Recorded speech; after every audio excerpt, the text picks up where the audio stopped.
As a lot of you know, I propose that we are the last humans on Earth, the last generation of humans on Earth, relatively soon, whatever that means to you. The global economy will collapse. When it does, there will be no incentive to produce food or distribute food, and billions will die primarily of starvation, infighting, that sort of thing. That's in general terms. The theory is based on the fact that animals in the past died in mass extinctions in the same way. They died because food disappeared for them. Okay, so we have a question here or a comment. It says, a fellow says, Extinction 101 is based on nothing but an assumption. Extinction 101 being mass extinctions of the past. Okay, and first thing I got to say is tell us what is, not what ain't. Okay. In other words, don't tell me how the animals did not die. Tell me how they did die. Okay, you got to come up with a theory for how the animals in the past died. And yes, it's based on nothing but an assumption. All theories, if they're rational, they have to have an assumption. Okay, so that's normal in the scientific method. You should become acquainted with it. Extinction 102, that's the extinction of man. That's our specific extinction. You could say it's the extinction of mammals also, which is kind of what's going on anyways. You know, they talk about the sixth mass extinction, that we're already into it. Okay, and fellow says, adds to it that people are like animals, incapable of growing and raising their own food. Not the issue. That food will be extinct if money runs out. Yeah, overlooking how many people have already switched to self-sufficiency lifestyles. Okay, money will not run out. That's like saying we will run out of inches and can't build houses. Okay, so what's the issue? The issue is not whether you can grow your own food. Anyone can grow food if they're allowed to grow food. Okay, so the question is whether you're allowed to grow food. What do I mean by that? Well, I mean that you need protection. There won't be any 911, there won't be any army, there won't be any National Guard, no police, no judges or courts to take your grievances to. You're on your own.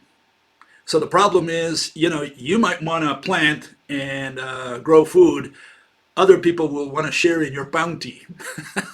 Okay, and so the problem is defense. Okay, I mentioned that the Amish right now depend on the defense. They don't have a defense budget. They depend on the defense budget of people who protect them, which they don't even know about, which are the police and the legal system out there. Once that's gone, you know, the Amish have no protection. And if they have no information of what's going outside their walls, right, their communities, they'll be slaughtered like pigs. They'll be run over by people desperate from the cities, you know, rushing to Amish and Mennonite lands and just stealing whatever they can and killing whoever stands in the way.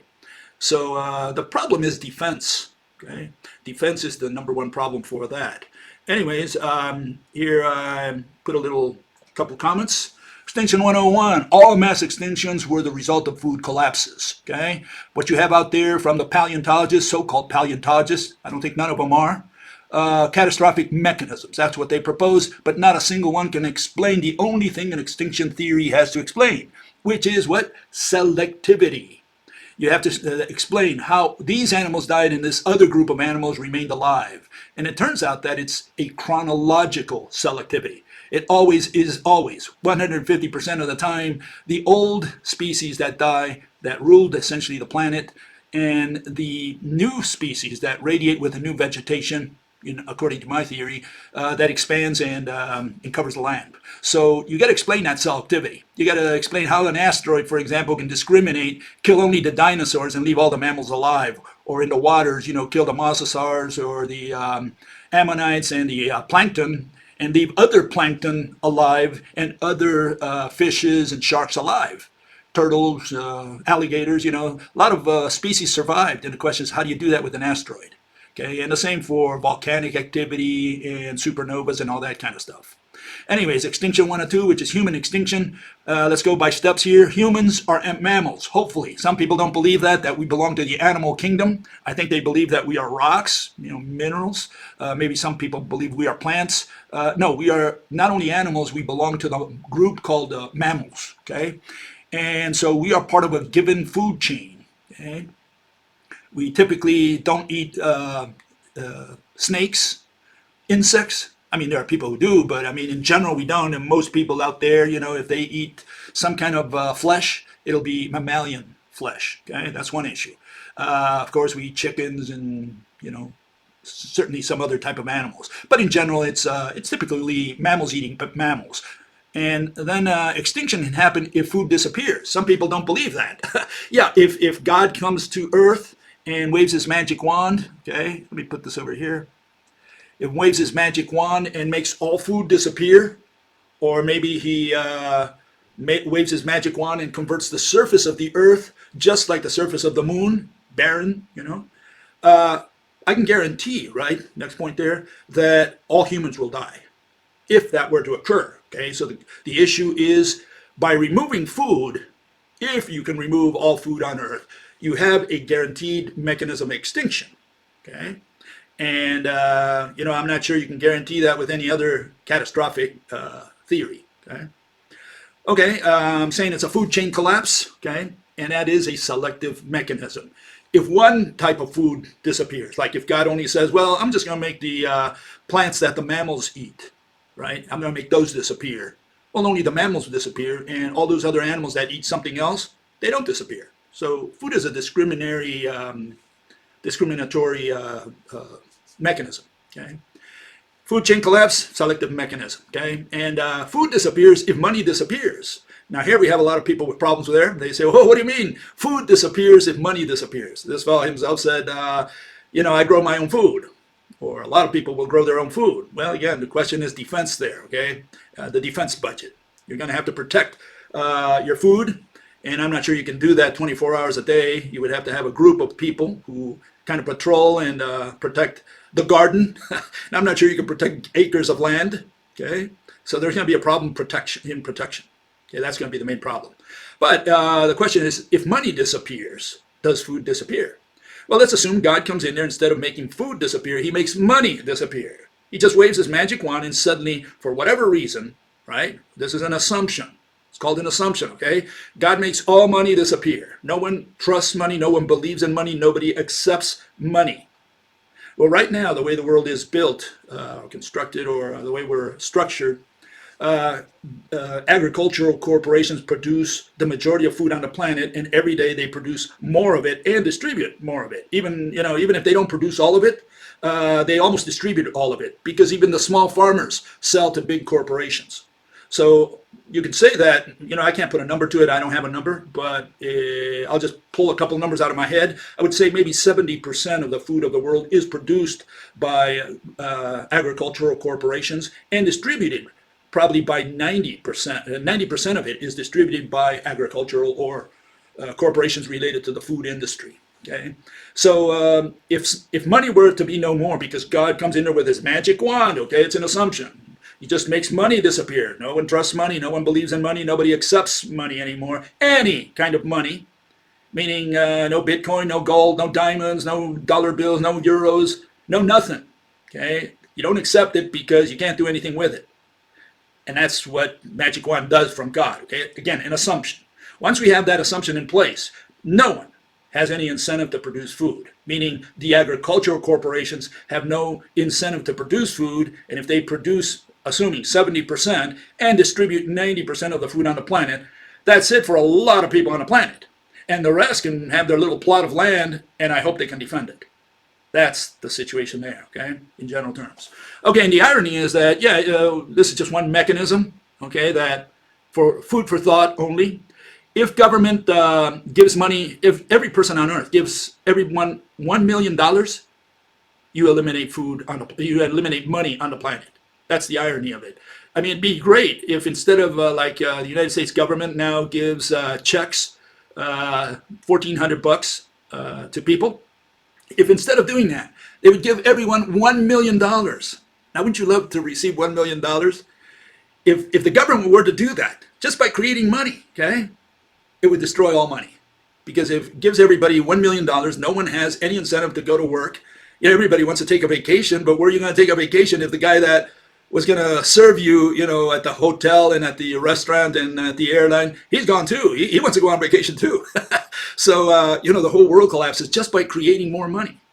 And right now it seems like they're doing a lot of that. They're creating this money and just giving it away. The question is, why don't you give me a little more? Okay, so that's just food for thought. Okay, I'm not saying that's the mechanism.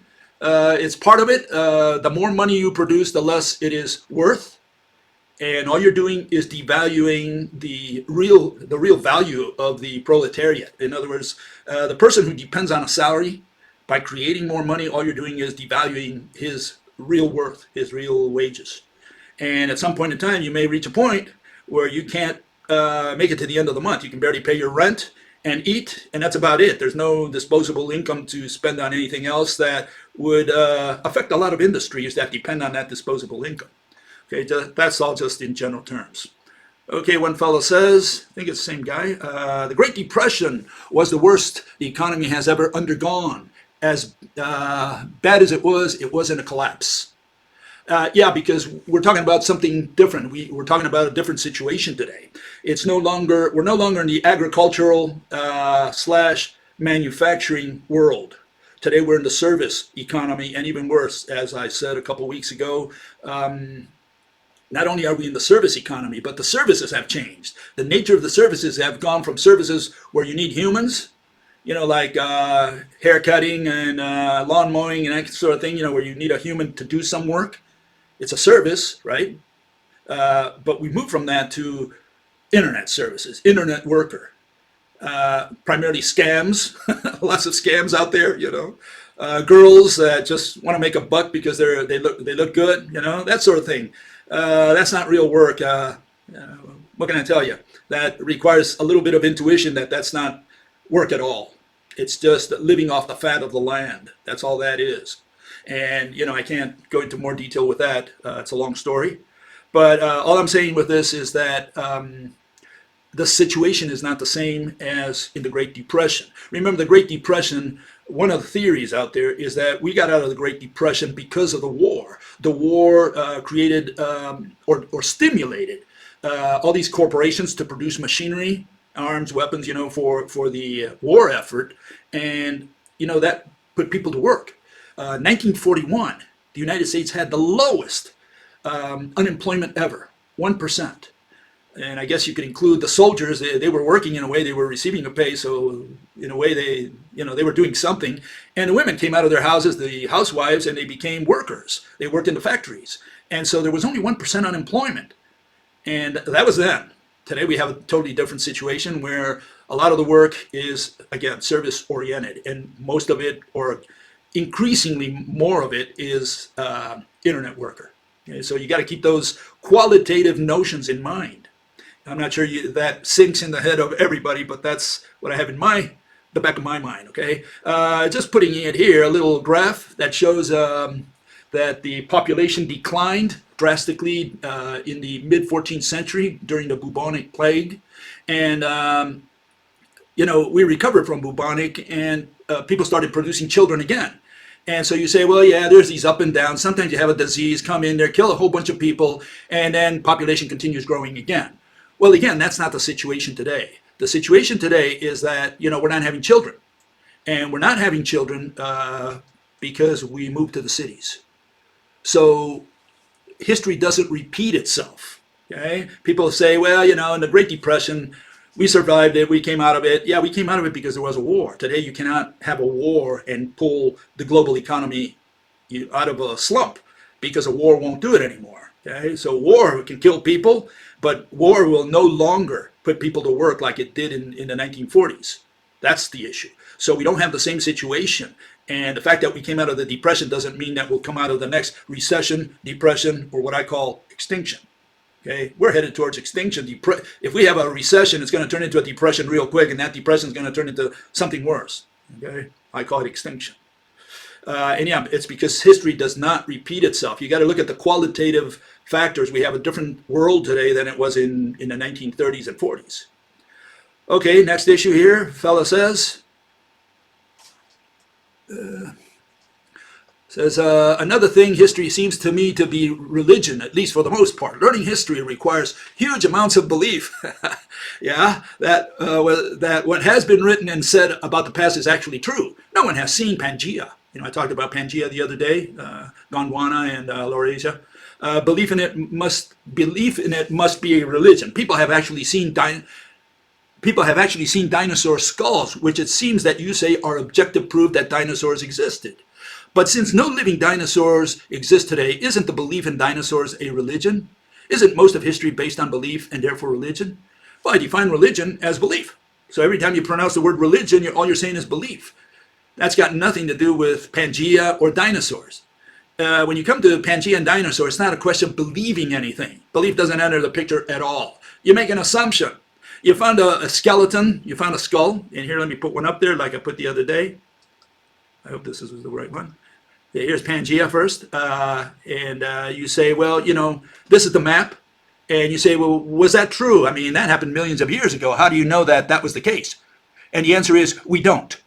Do we believe? No, we don't believe. It's got nothing to do with belief or knowledge. Belief and knowledge both belong to religion. What are we talking about? We're saying we make an assumption. Why is that assumption more or less rational?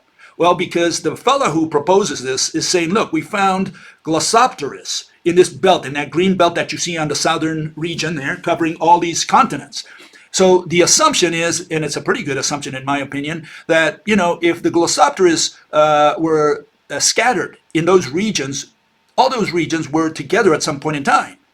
And what reinforces that is the animals that you find in South America, South Africa, India, Australia, and North or whatever, Antarctica.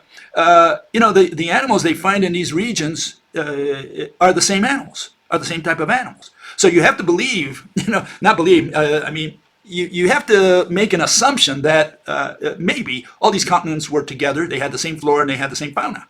Nothing wrong with that. And the same goes for what happened in the north. In the north you had these other seed ferns and you had similar types of animals. When the north part split in two and you had Russia on one side, United States and Canada on the other, well, you find similar animals on both sides. So in the same type of plants or similar types of plants. It gives you an idea that these continents were united at some point. It's a good assumption to begin your theory. That's all it is. It's not a question of belief. And belief doesn't play any role whatsoever. You want to believe, that's fine. It's an assumption. You say, let us assume that all these animals, that all these continents were together. And the assumption is more or less valid because you say, look, if all these plants covered this region, all these animals were in these same regions, it's a good assumption to think that millions of years ago, all these continents were put together. And one of the conclusions from that is that, yeah, continents do move. They're not static. They don't stay like that forever. And they don't move from 1 second to the other. I mean, you won't notice that. But after millions of years, you can expect them to move. And that's what the proponents of this say, that that's what happened, that continents did move. And again, it's not a question of belief. It's a question of, is it a good assumption? And even if it's a bad assumption, you can work off of that assumption. Nothing prevents you from working from that assumption, okay? And again, this is what I was going to show earlier. Here are skulls. You find this in the rock. What are you going to think? You find that, does that look like a whale or a rhino, that one on the upper right? Does that other one look like an elephant? So you find these in the rock. What are you gonna say? Well, you give it a name. You say, well, we'll call these dinosaurs. And this fellow said, well, but dinosaurs are not around today. So should we believe that dinosaurs roamed the earth? Well, I don't care what you call it. You want to call it X. You want to give it a different name. You don't like the word dinosaur? Fine. Call it X. Those X's were in the rock. They got down deep enough, and they look at these layers, and they say, well, this layer is took so many millions of years to form, this one so many millions of years, and so on. And even if you don't believe that, if you don't accept that assumption, you did find a skeleton, a skull, in the middle of the rock. That animal, whoever had that skull, is not around anymore. So obviously that animal at one point in time roamed the earth, and today it doesn't roam the earth anymore. And so what animal is that? Well, who had that skull? What are you going to call it? X? You don't like dinosaur, you want to say X? Okay, fine. But don't tell me that skull was made by an artist, in his little shop. Say, hey, I'm going to build a fancy skull here, and I'm going to put it out there. You got people in the field working in China, in Argentina, in Russia, in South Africa, in the United States. All these people find these skulls and bones, skeletons, fossils, in the rock. And when you look at the animals today, none of them have any of these features. And so what are you going to say? That these animals were never around? So you got to answer these questions. You can't just say, well, I don't believe. Not a question of belief. It's a question, you got to answer where that skull came from. Did the Martians put it there?